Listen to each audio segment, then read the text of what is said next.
दोस्तों, अयोध्या में राम मंदिर के प्राण प्रतिष्ठा के बाद दूसरी तरफ काशी में ज्ञानवापी मस्जिद केस में भी फैसले आने शुरू हो गए हैं। वाराणसी कोर्ट ने 1996 के एक रिपोर्ट के अकॉर्डिंग मस्जिद के तहखाने में पूजा की परमिशन भी पास कर दी है। 1991 में काशी विश्वनाथ ट्रस्ट की तरफ से विजय शंकर रस्तोगी ने वाराणसी के डिस्ट्रिक्ट कोर्ट में एक लॉसूट फाइल की, जिसमें ये कहा गया कि जिधर ज्ञानवापी मस्जिद अभी है, वहाँ एक जमाने में लगभग 2050 साल पहले राजा विक्रमादित्य का बनाया गया हुआ एक मंदिर था, और क्योंकि वहां पर पहले से एक मंदिर होता था तो वहां पर places of worship act 1991 apply नहीं होता। आगे बढ़ने से पहले दोस्तों, आइए पहले थोड़ा प्लेसेस ऑफ वर्शिप एक्ट के बारे में जान लेते हैं। इस एक्ट के अकॉर्डिंग 15 अगस्त 1947 की डेट से किसी भी प्लेस ऑफ वर्शिप की एग्जिटिंग कैरेक्टर में आप कोई तरह का छेड़छाड़ नहीं कर सकते। डजेंट मैटर कि वो मस्जिद, मंदिर या फिर चर्च और गुरुद्वारा हो, क्योंकि हिस्ट्री में अगर देखें तो रिलीजियस प्लेसेस की तोड़फोड़ होती रही है। मुगलों ने मंदिर तोड़वाई, मस्जिद बनवाई, राजाओं ने बुद्धिस्ट स्ट्रक्चर गिरवाए, मंदिर बनवाए। अगर आप रिसर्च करने बैठे तो ये तोड़फोड़ का सिलसिला होता रहा है। तो इस तोड़फोड़ की परंपरा को रोकने के लिए ये एक्ट पास हुआ। एक ड्रॉलाइन के भाई अब बस बहुत हुआ। 2019 के राम मंदिर के वेडिक के वक्त पर भी सुप्रीम कोर्ट की एक बेंच ने ये टाइटल सूट में सुनवाई के समय इस बारे में बात किया और इस एक्ट को सपोर्ट किया। सुप्रीम कोर्ट ने यह कहा कि ये जो एक्ट है इंडियन पोलाइटी को, इसको सेक्युलर फीचर को बचाने के लिए एक लेजिस्लेटिव इंस्ट्रूमेंट है, जो कि कॉन्स्टिट्यूशन का एक बेसिक फीचर भी माना जा सकता है। तो जैसा 1991 की उस पिटीशन में कहा गया है कि ऐसा माना जाता है, ऐसा बिलीफ है कि राजा विक्रमादित्य ने काशी विश्वनाथ मंदिर को बनवाया था। और अगर अब बात करें कि मंदिर को डिमोलिश कैसे किया गया, तो इसको दोनों कमिटी के डिफरेंट ओपिनियंस हैं। एक का कहना है मंदिर को तोड़ा गया, एक का कहना है मस्जिद पहले से इधर था, कोई मंदिर तोड़ा नहीं गया है। ये तो हो गया लोगों का कहना सुनना। अब थोड़ा हिस्ट्री को देखा जाए तो एक authentic book Tajul Maasir by Hasan Nizami, ये एक पर्शियन पोएट थे 12th सेंचुरी में। उन्होंने लिखा है कि कुतुबुद्दीन ऐबक ने बैटल ऑफ आसानी में जयचंद को डिफीट किया और इनकी आर्मी बनारस पहुंचकर वहां टेम्पल्स को डिमोलिश किया गया। फिर इल्तुतमिश के अंडर रूल में 1296 में मंदिर को दोबारा रीबिल्ड करवाया गया। उसके बाद फिर असरकी रूलर के पीरियड में डिमोलिशन ड्राइव दोबारा हुआ। फिर फाइनली मुगल एम्परर अकबर के पीरियड में अकबर के 9 रत्नों में से राजा मानसिंह ने काशी विश्वनाथ मंदिर बिल्ड करवाया। And then comes the controversial period of emperor Aurangzeb, जिनके टाइम पर मंदिर डिमोलिशन होने लगे। एक राइटर हैं साकी मुस्ताद खान, जिनकी लिखी हुई एक किताब है मासीरे आलमगिरी, जिसमें बादशाह का स्टेटमेंट मेंशन है।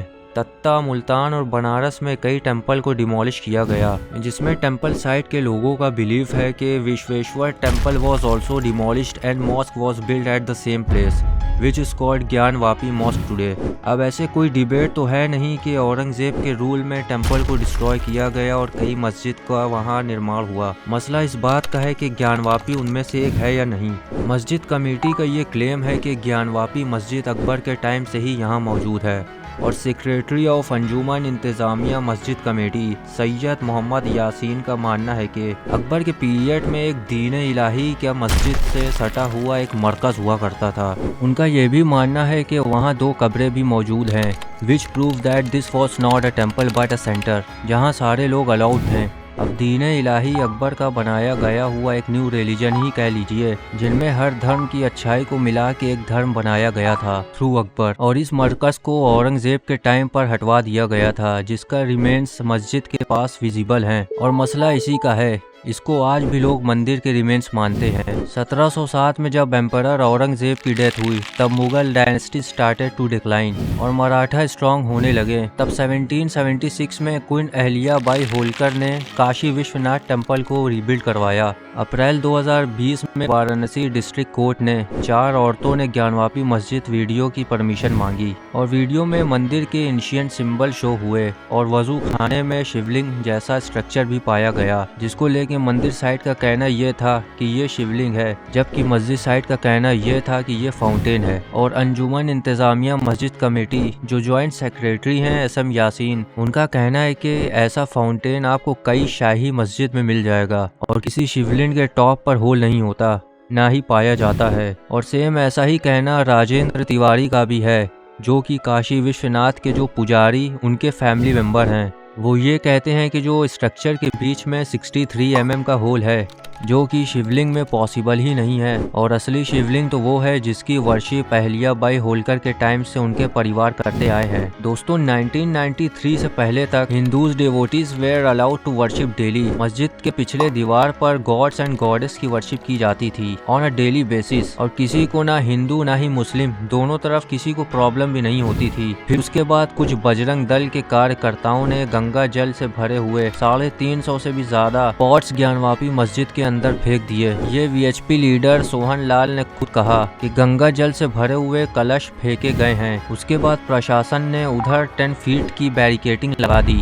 इसके बावजूद वीएचपी और बजरंग दल के लोगों ने ऐसा दोबारा किया, इसलिए इसके बाद बैरिकेडिंग को 20 फीट तक कर दिया गया। लोगों के बहुत सारे व्यू पॉइंट्स हैं इस मसले को लेके, जैसे वहाँ जो नंदी है उसकी पोजीशन और मस्जिद में शिवलिंग का क्या कनेक्शन है। अकॉर्डिंग टू हिंदी बिलीफ, जहाँ जनरली नंदी के फेस का डायरेक्शन होता है उधर शिवलिंग होता है, तो इसलिए जो काशी विश्वनाथ कॉम्प्लेक्स में जो नंदी है उसका फेस एक हद तक उसी डायरेक्शन में पॉइंट कर रहा है जिधर मस्जिद है। तो इस चीज पर बीएचयू में हेरिटेज की स्टडी पर प्रोफेसर रहे डॉक्टर राणा पीबी सिंह कहते हैं कि 1824 में नेपाल के किंग के द्वारा इस नंदी को डोनेट किया गया था, और उन्होंने ये भी बताया कि मस्जिद को मस्जिद आलमगीरी भी कहा जाता था, मगर ज्ञानवापी एरिया के करीब लोकेटेड होने के कारण इसे ज्ञानवापी मस्जिद कहा जाने लगा। और साथ ही साथ ज्ञानवापी का मतलब होता है वेल ऑफ विजडम, जिसका reference can be easily found in the 8th century scripture.